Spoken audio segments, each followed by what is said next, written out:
So I'm going to share 4 weight loss friendly crunchy snacks that you can have. First is भुना चना, और भुने चने का आप चाट बना सकते हो. उसमें टमाटर, प्याज, हरी मिर्च, नींबू, नमक, काला नमक, अच्छे से उसको स्पाइसी बना के आप एक छोटा बाउल खा सकते हो अगर बीच में आपको भूख लग रही है. Second is you can always have a piece of fruit.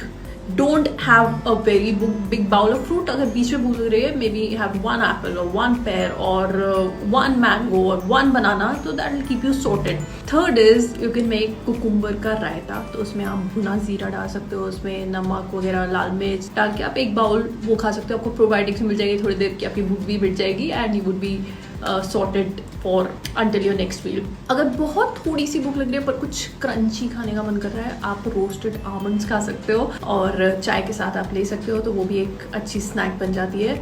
And last but not the least, you can always have homemade popcorn.